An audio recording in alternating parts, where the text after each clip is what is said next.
June 2nd, 1953. Westminster Abbey. 8,000 people fill the ancient stone nave, waiting for a queen to be crowned. In the congregation sits an old woman, 80 years old, dressed in the robes of a princess of the blood royal. She watches the young Elizabeth walk toward the throne. She has seen this before, not once, not twice.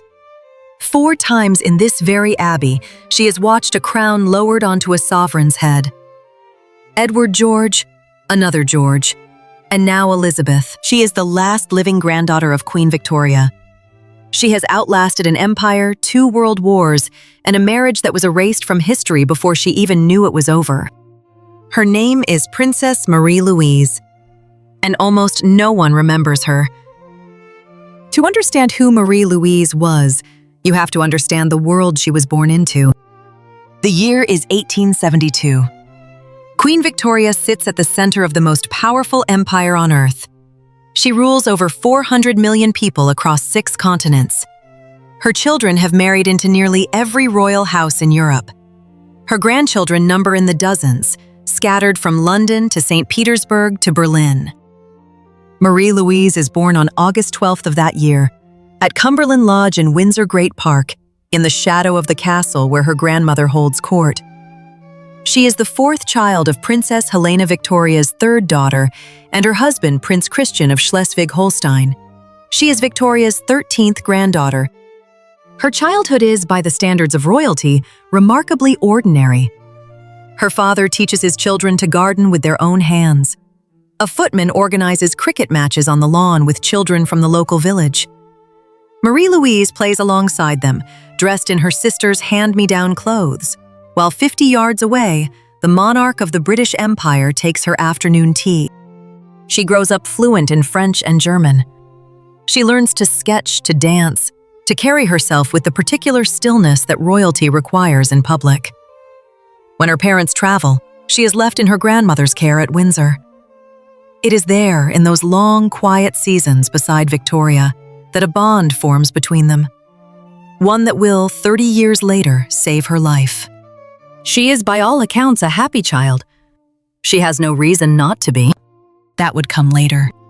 In the autumn of 1890, Marie Louise traveled to Berlin for the wedding of her cousin, Princess Victoria of Prussia. She was 18 years old.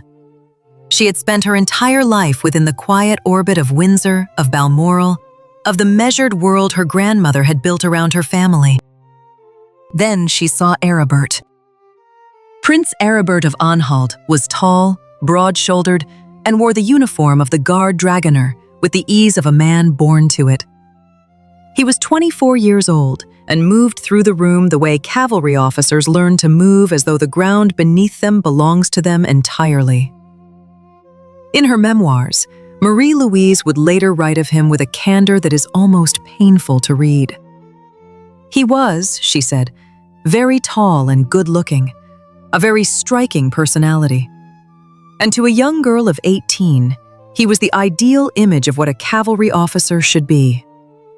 She had no hesitation, she wrote, in saying that she fell completely under his charm. She fell in love, quickly, completely, without reservation. Their mutual cousin, Kaiser Wilhelm II, encouraged the match. The engagement was announced in December 1890, just 3 weeks after they had first met. By the standards of the age, this was not unusual. By any standard, it was fast.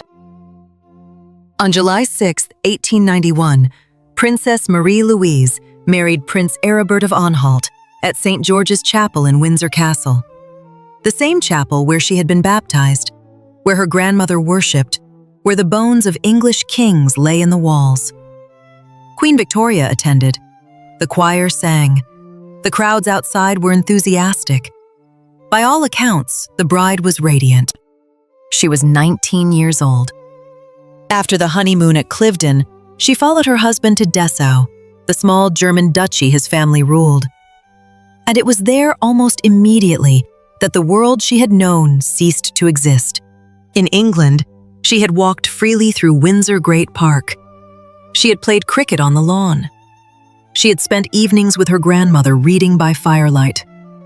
In Dessau, she was not permitted to go out unaccompanied. She could not speak to another person without first sending for a maid. Every movement was governed by protocols so rigid they felt, she would later say, like walls. Aribert was absent. Days would pass without the couple seeing each other, even while living under the same roof. He had his military duties, his friendships, his private world from which she was entirely excluded. There were no children. The marriage, by all historical accounts, was never truly a marriage in any complete sense. And yet, Marie Louise endured. Because she had made a vow in that chapel before God and her grandmother and the assembled royalty of Europe. And she believed with a certainty that never left her that a vow made in a church was a vow for life. She traveled when she could. Egypt, India, South Africa. She collected art. She learned enameling and began crafting jewelry with her own hands. She threw herself into charitable work, carrying into Germany the same instinct for service her mother had instilled in her on the grounds of Cumberland Lodge. The years passed, 9 of them. She grew thinner. She grew quieter. She suffered from ill health that her doctors attributed, in the careful language of the era, to the climate. Those who knew her attributed it to something else entirely. In October 1900, her brother, Prince Christian Victor, died of enteric fever while serving with the British forces in Pretoria. He was 33 years old. Marie Louise had grown up beside him, played cricket with him, shared the particular closeness of siblings who had been raised in a household shaped by a grandmother's outsized shadow. She was devastated. She asked permission from Aribert and from Queen Victoria to travel. To go somewhere far from Dessau, from the cold, from the silence of a marriage that had never truly begun. Both agreed. She would visit the United States and Canada. She would travel, rest, recover. She met President McKinley in Washington. She stayed with Lord Minto, the Governor-General, in Ottawa. She attended receptions and dinners and smiled for photographs in a country that had no idea who she was and asked nothing of her. For the first time in nearly a decade, she could breathe. She had no way of knowing that in the small Duchy of Anhalt, her husband was setting in motion the end of everything. It is December 1900. Marie Louise is in Ottawa, a guest of the Governor-General of Canada, thousands of miles from the court that shaped her and the marriage that broke her. She does not know it yet. But on this day, in a duchy in central Germany, a document has already been signed. A decision has already been made by men who never once thought to ask her. 2 telegrams are about to arrive, and after them, nothing in her life will ever be the same. The first telegram arrived at the Governor-General's residence in Ottawa on a December morning in 1900. It was from Friedrich, the 1st Duke of Anhalt-Aribert's father. The language was curt. She was to return to Dessau immediately. Marie Louise began to prepare to leave. Then Lord Minto knocked on her door a second time. He held another telegram. This one had come in code from England. He read it to her. "Tell my granddaughter to come home to me. VR." 2 telegrams. One from her father-in-law, one from Queen Victoria. They pointed in opposite directions. She chose without hesitation. She crossed the Atlantic and went home to Windsor. What she found at Cumberland Lodge was worse than anything she had imagined on the journey. Aribert had written the letter.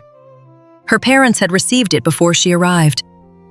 In her memoirs, Marie Louise would quote from it with a precision that suggests she memorized every word. He had written, she said, that life with her as his companion was intolerable. She noted with quiet dignity that she was refraining from using the much stronger expression he had actually written. He had therefore requested his father to exercise his sovereign right and declare the marriage null and void. He stated, she wrote, that he was a young man and had the right to live his life in his own way. He was 34 years old, and his father had already obliged. Friedrich I of Anhalt had invoked a privilege that belonged to a different century entirely, a medieval legal right that allowed a ruling duke to pass laws applicable only to members of his own family. He had used it to dissolve a marriage without the knowledge or consent of one of the two people in it. The annulment had been declared official on December 13, 1900. While Marie Louise was still at sea, she was 28 years old. She had been a wife for 9 years. She had no children, and she had just been informed after the fact that she no longer had a husband. The accusations against her were precise and calculated. Aribert claimed she had neglected her marital duties, that she had made his life intolerable. Victoria and Princess Helena were outraged by the charges. What Aribert had not mentioned in his letter, what emerged only afterward, was that he had spent the entirety of Marie Louise's personal fortune during their marriage. She had been in the coldest possible terms, used up. And when she had nothing left to offer, the marriage had been ended by the men around her before she could say a single word. There were other whispers too. In the courts of Europe, a story was circulating that Aribert had been discovered in a compromising situation with a male servant, that the annulment had been arranged not simply to be rid of Marie Louise, but to contain a scandal that would have destroyed the House of Anhalt entirely. Queen Victoria, furious but pragmatic, agreed to the annulment as quickly and quietly as possible, to protect her granddaughter from further humiliation, to keep the story from spreading. She was partially successful. The story spread anyway. Marie Louise arrived back at Cumberland Lodge to find herself the subject of speculation in newspapers from London to San Francisco. She had committed no offense. She had done nothing wrong. And yet her name was attached to a dissolution, a failure, a scandal that was not hers. She went to see her grandmother. Victoria was 81 years old and had less than 2 months left to live. She received her granddaughter at Windsor. What passed between them in that room was never recorded. What is known is that Marie Louise emerged from it with something that no legal document could give her, and no duke could take away. She had been told by the one person whose word she trusted above all others to come home. And she was home. But she was also now something that had no precise name in the English language. Not a wife, not a duchess. A princess of a house that no longer claimed her, in a country she had never truly left. Her cousin the Kaiser stripped her of her German title. From 1917 onward, when the British royal family renounced all German designations, she became simply Princess Marie Louise. Of nowhere, of nothing, of a marriage that had been erased as though it had never existed. She still wore her wedding ring. She would wear it for the rest of her life. She was 28 years old. She had no title that belonged to any living country, no husband, no children, no fortune. The world that had been built around her, the world of courts and duties and the quiet certainty of knowing exactly who you were, had been legally dissolved by a man she had never wronged. Most women in her position disappeared from history entirely. But Marie Louise of Schleswig-Holstein had inherited something from her grandmother that no duke could annul and no Kaiser could strip away. The question was what she would do with it. The newspapers called her the Princess of Nowhere. It was not entirely unkind. It was simply accurate. After 1900, she held a title that attached to no living duchy, no functioning court, no territory on any map. Princess Marie Louise of Schleswig-Holstein, a name that named nothing, a rank without a country. She was a granddaughter of Victoria, yes, but Victoria died on January 22, 1901, 6 weeks after the annulment was finalized. The one person who had summoned her home, who had fired that telegram across the Atlantic with the authority of an empire behind 2 words, was gone. She was 28 years old, and she was alone in a way that has no precise modern equivalent. She moved into rooms at 21 Queensberry Place in London. Not a palace, not a lodge. A London address respectable and quiet, where a princess with no country could live without requiring anyone to define exactly what she was. She set up a small studio. She had taught herself enameling during the long, empty years in Dessau, crafting jewelry with her own hands, because there was nothing else to fill the silence. She continued now. It was the one thing that had always belonged entirely to her.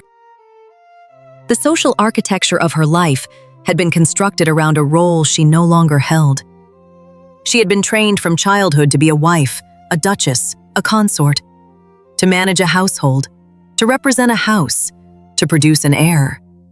None of that had come to pass, and in the rigid world of Edwardian England, a divorced woman, even an annulled one, even a princess, occupied an uncertain social position that required constant, careful navigation.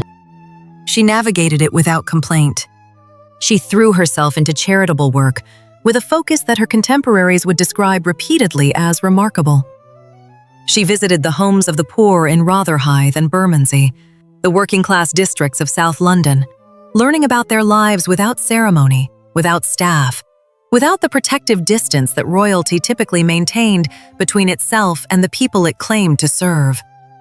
She established a club for women workers, providing antenatal care, district nursing, practical support for the kind of women the rest of her world preferred not to see.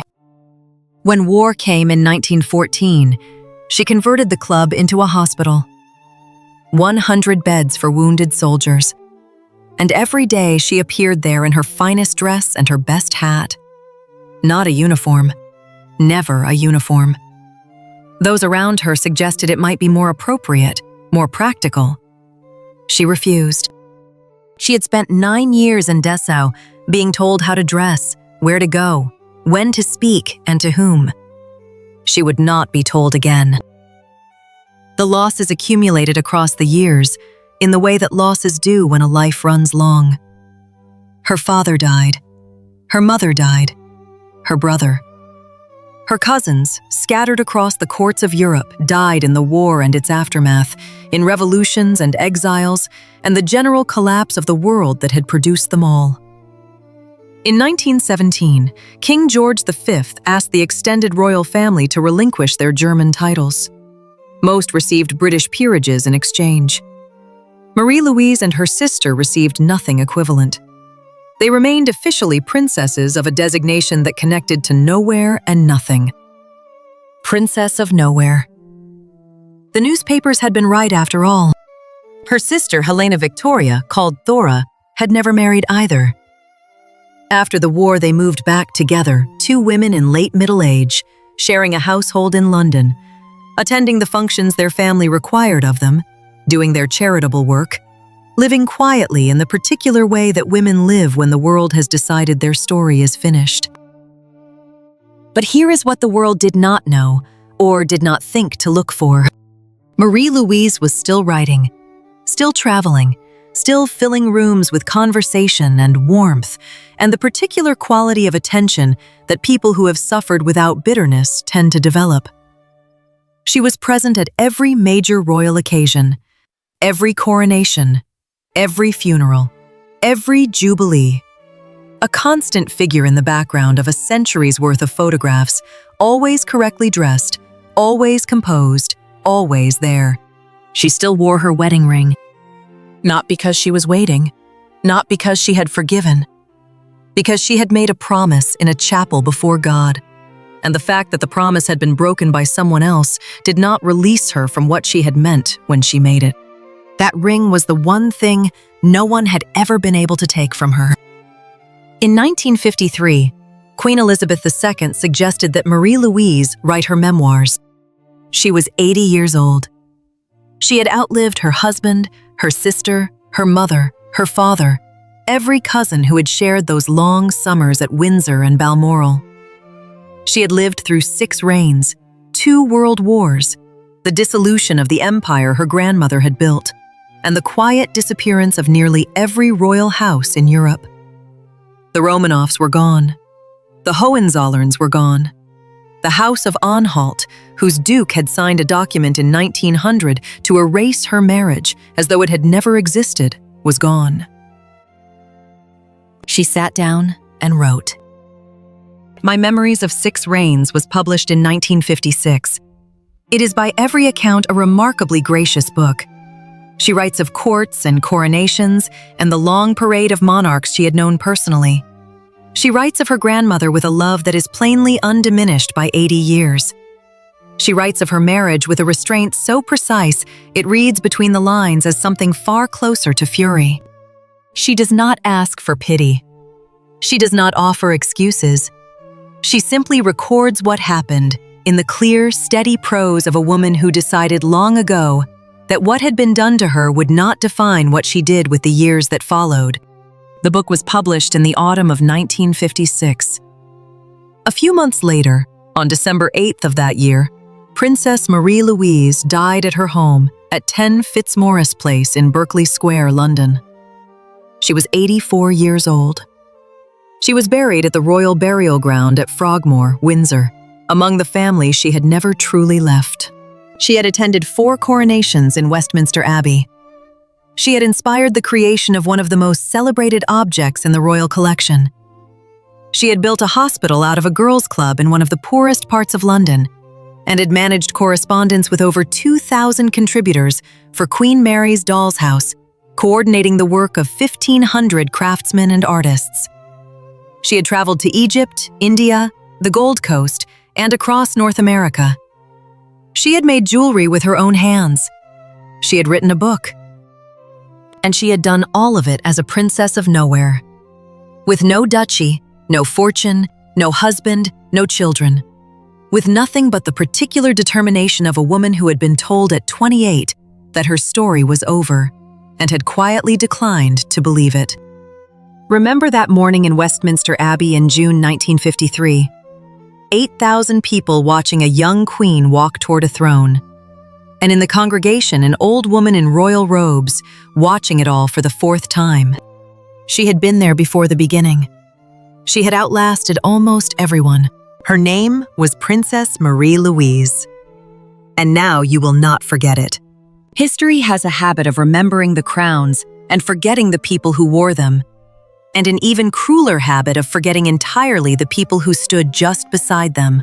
Marie Louise stood beside 6 monarchs across 84 years. She asked for nothing. She was given less than that. And she built a life of quiet, lasting consequence anyway. There is another story like this one waiting. A name history chose to erase. A life that deserves to be told. It's already here. And it begins with a woman no one saw coming.